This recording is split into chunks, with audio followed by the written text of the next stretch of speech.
Vitesse, esprit d'équipe et réactivité, voilà quelques ingrédients essentiels du paddle. Ce mélange entre le tennis et le squash trouve ses racines en Amérique latine et en Espagne et a commencé à se faire une place en Suisse. De plus en plus apprécié, le paddle semble voué à gagner encore en importance. La récente extension de la Paddle House de Studen, qui est passée de 4 à 6 courts, en témoigne. Une partie de ce succès fulgurant vient du fait que l'apprentissage du paddle est rapide. Mais qu'est-ce qui rend cela si simple, ou disons, pourquoi est-ce plus simple que le tennis ou le squash? Mark Hofstetter, cofondateur de la Paddle House, nous l'explique. Le paddle, comparé au tennis, est un peu plus facile parce que vu le terrain, il est plus petit. On est à 4, donc on couvre moins, on parcourt moins de distance. La raquette est plus petite et le point d'impact est plus proche de la main, ce qui fait que c'est plus facile que le tennis. Un sport qui se joue exclusivement en double, ça signifie qu'il faut être 4 pour faire un match. Un fait qui, au départ, inquiétait un peu les gérants. Ils essayent donc de fédérer une petite communauté autour de ce sport, notamment en mettant sur pied des événements. La community, c'est super important pour les joueurs parce que paddle, on joue toujours 2 contre 2. Donc il faudrait trouver des autres joueurs. Et puis pour nous, c'est super important de créer cette communauté avec des événements, avec des tournois, avec l'académie. Et puis maintenant, presque une année après qu'on a commencé en avril 2024, on est presque 1500 joueurs en centre. Donc on est super content avec ça. Le peu de matériel nécessaire pour ce sport est un autre élément attrayant. Il existe certes des chaussures spécialement prévues pour le paddle, mais l'objet le plus important reste la raquette. Une raquette paddle, c'est une raquette en mousse avec du fiberglass ou bien du carbone autour, avec des trous.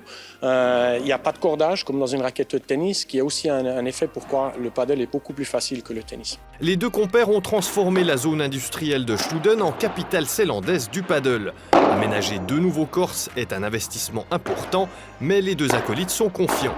Ils pensent que la hype autour du paddle n'est pas qu'éphémère. C'est définitivement pas un hype parce que comparé avec les autres pays en Europe mais mondial, on est en retard, je dirais 5 à 10 ans. Et si la puissance de paddle c'est similaire avec les autres pays, il y a un potentiel que le paddle ça va être similaire avec le tennis par nombre de joueurs, nombre de terrains. Si pas plus grande, il y a quelques pays que le paddle c'est plus grand que le tennis. L'intérêt pour ce sport accélère aussi sa professionnalisation. Mark Hofstetter, qui donne aussi des cours via son académie, sait où on se trouve à ce niveau-là en Suisse. Au début, on a vu que les gens ils faisaient des tournois qu'on propose, des tournois pour débutants, pour légèrement avancés, mais pas licenciés.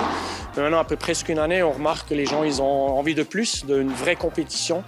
Et puis au paddle actuellement, il y a 2 associations. Il y a SWIPA, qui est la première association qui existe depuis quelques années. Et maintenant, il y a aussi Swiss Tennis Paddle qui se met. Donc il y a 2 associations. Et puis nous, on va partir avec les 2 pour proposer des tournois licenciés. Le futur semble donc radieux. Avec la création des 2 nouveaux courts, la Paddle House de Studen a atteint sa capacité maximale. Mais ces 2 fondateurs pourraient bien ne pas s'arrêter là. Avec 6 terrains ici, on a une bonne infrastructure pour le moment. La capacité, c'est bien pour le moment. Il faut aussi tout financer ça. Donc, avec 6 terrains, on est au optimum, je dirais. Mais s'il y a une opportunité dans la région pour faire une 2e salle, s'il y a une bonne location, bien sûr, on y regarde et on calcule. Et voilà, on verra dans le futur s'il y a une possibilité. Le succès, que ce soit sur le court ou dans la gestion de la Paddle House, ne doit pas faire de l'ombre à l'élément le plus important de ce sport, le plaisir. Comme cofondateur et puis chef ici, je suis souvent dans le shop, j'organise des événements et tout ça, donc je suis sur place déjà presque tous les jours. Donc souvent les joueurs ils cherchent encore un 3e ou 4e joueur pour pouvoir jouer parce qu'il faudrait être 4 joueurs. Et puis comme je suis déjà ici, souvent je dis oui, je suis disponible.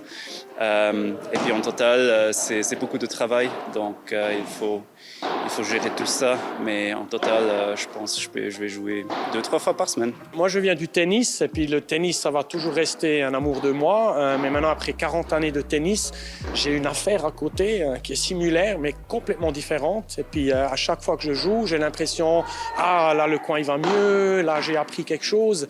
Donc, ça monte très, très vite. Et puis, c'est ça, la beauté du paddle. Puis moi, je pourrais jouer tous les jours au paddle, mais malheureusement, je n'ai pas le temps pour tous les jours.